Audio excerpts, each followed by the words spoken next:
are and where we're at. Okay, so my name is very similar to your name, John. My name is John Hardig, and we're at Treasuretronics here in Cincinnati, Ohio, and we are at one of the only synthesizer shops in the United States. You know, there's probably only maybe 10 or 12 synthesizer shops in the U.S., and we're right here in Cincinnati, Ohio, and I'm really excited tonight because we have John Hardin and his electric didgeridoo experience playing live in our shop tonight. Yep. Okay. Well, could you introduce people to synthesizers? You got a lot of different stuff here. Could you tell me about a couple of different ones? Yeah. Okay. Ones you like. Okay. Right. I love this one. I recently found this. This is the Mini Moog by Moog. This is a model from 1974. And wow, this is an actual 1974 model. Yeah. Wow. Yeah, and just sounds fantastic. It's kind of the archetype for a commercially available synthesizer. And I also have another very interesting, the Roland SH1000 is Roland's very first synthesizer. And this one's all been beautifully restored inside and out. We have and it's got these, this is kind of like organ stuff. Yeah, so early on in synthesizers, they were being marketed as sort of like an add-on to your home organ to give you synthesizer sounds, you know, that the Beatles and so on were getting in the studio on a big modular. This is the reason that it has this form factor is because people would sit them on top of their home organ, or a rock musician may sit this on top of his Hammond organ, and it has these tabs just like an organ would. And Moog had instruments like this, Korg had instruments like this, all with this form factor. Usually with a music stand, because they would sit on top of your organ, they would obscure your music stand, so you would need to have a music stand on top of it. Wow. So did these trigger sounds that were in the synthesizer? Yeah, like it's just controls in a different format for your synthesizer. So it would be like you could recreate any of these sounds with these controls? Sort of. But it would be like a preset. Right, these are presets down at the end. Okay. And if you have one of these turned on, you're making the preset sound. And then if you want to build your own sound, you use the controls from here on down. And these controls here to build your own sound. Wow. Okay. Yeah. Is it monophonic or polyphonic? It is monophonic. Monophonic. Yeah. Okay. Yeah. Wow, that's a classic. Yeah. What, you know what year that's from? Maybe 1971 or 72. Wow. Okay. Yep. Yeah. And then this is one of the very first polyphonic synthesizers, the Art Omni 2. And this is a beautiful sounding instrument. Of course, I'm not geared up to do a demo on it. I don't know, maybe we'll... Oh, excuse me, sorry. But it's kind of a string machine and synthesizer all in one.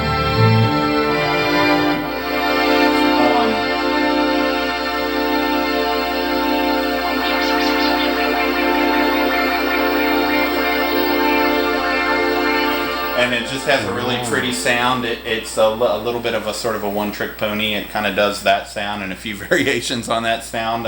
Yeah. But these were hugely popular. They were really big, used a lot in disco and stuff. It's kind of similar time period, 1973, 74, something like that. Okay, yeah. Can you talk a little bit about some of the homemade electronics that you've got going on here?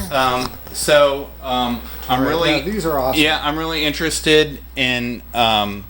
what I would call glitch video or lo-fi video. Okay. And I build video mixers. This is a video mixer that I built here. Okay.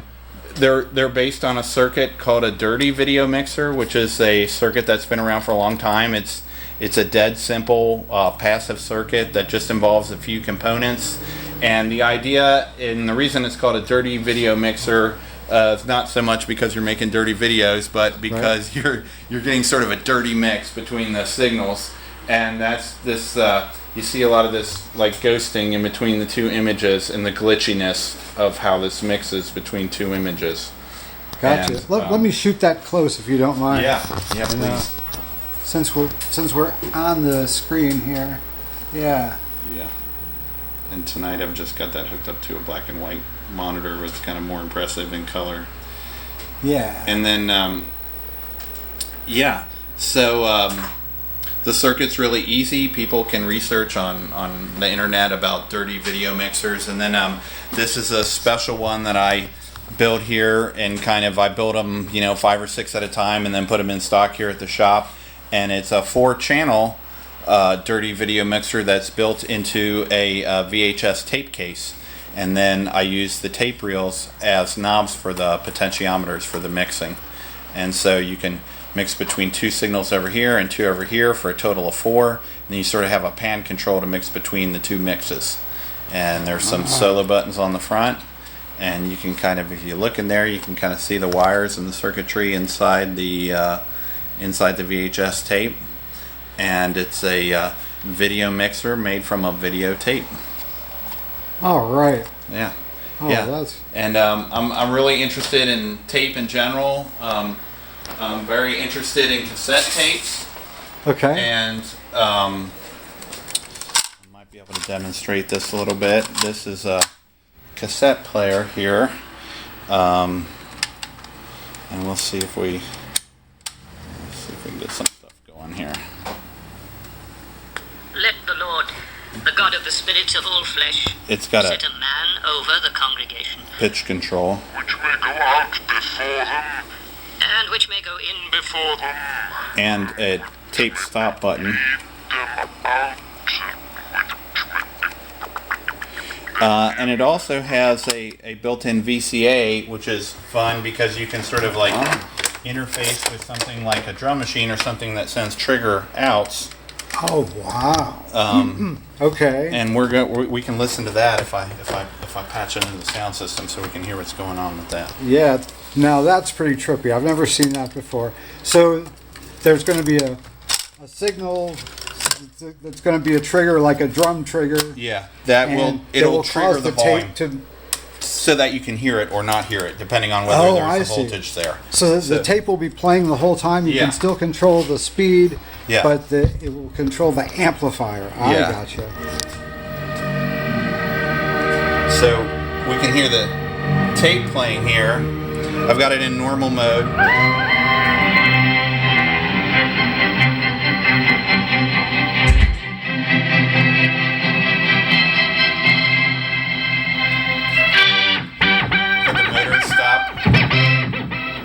And then we can go into VCA mode, and then the tape is still playing, but it's waiting for a trigger from the drum machine. So let's see if we can get this going here. We're coming out of the low tom trigger.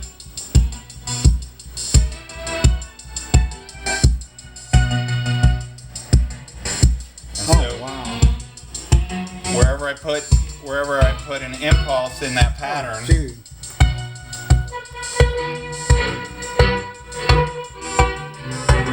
Wow.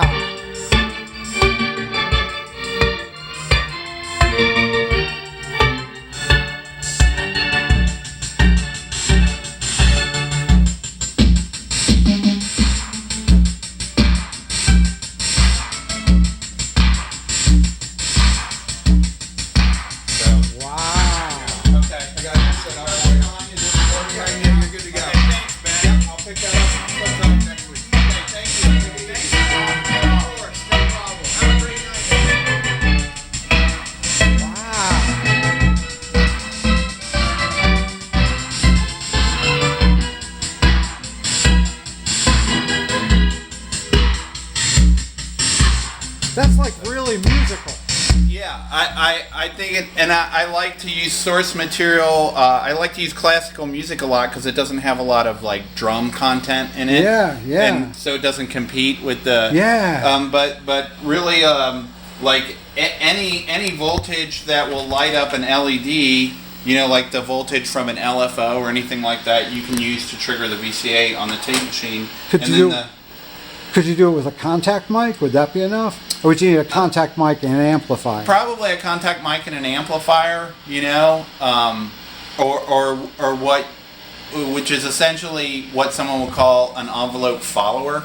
So Okay. some instruments like the old vintage Korg MS-10 have a built-in envelope follower where you would put some sort of other instrument or microphone as an input, and it would listen to that input and create a voltage based on the shape of the sound coming in. So if it was a real transient sound, it would be a voltage spike, and if it was like an organ sound, like a gate, it would be Right.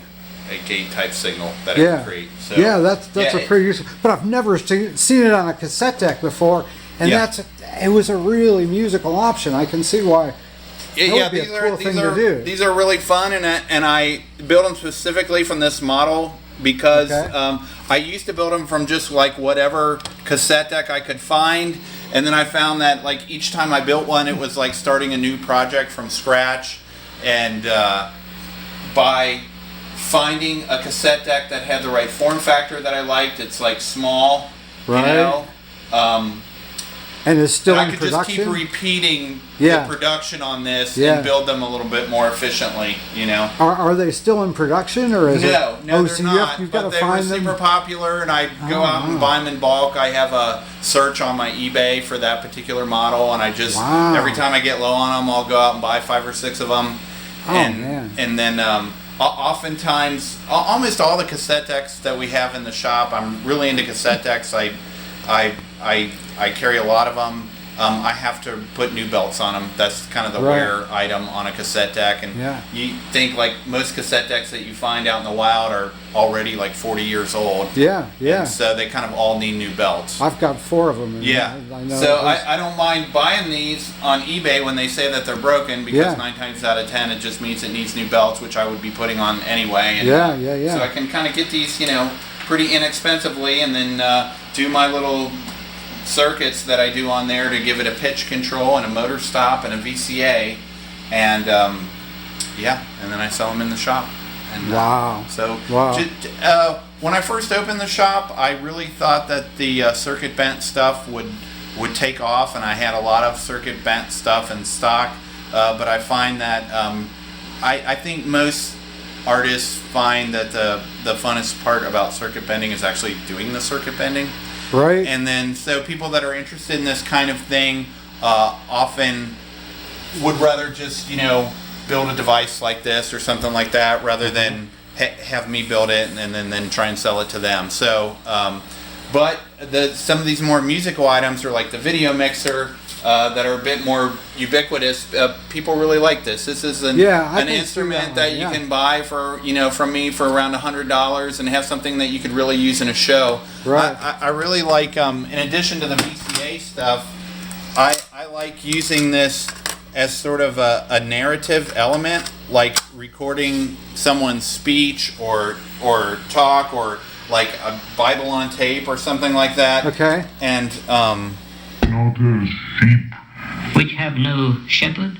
Take thee Joshua, You the can- son of Nun, a man in whom is suspicion, and lay thine hand upon him, and set him before Eleazar the priest, and before all the congregation. by using the motor stop button, you can launch each little bit of speech. And give him a charge in their sight, and thou shalt put some of thine honor upon him. And use it in kind of a musical way in your jam, Yeah. That all the congregation of the children of Israel may be obedient. And he shall stand before Eleazar the priest, who shall ask an answer for him after the judgment of Judah. For the Lord. Wow. Stuff like that. Yeah. Okay. This is really fun.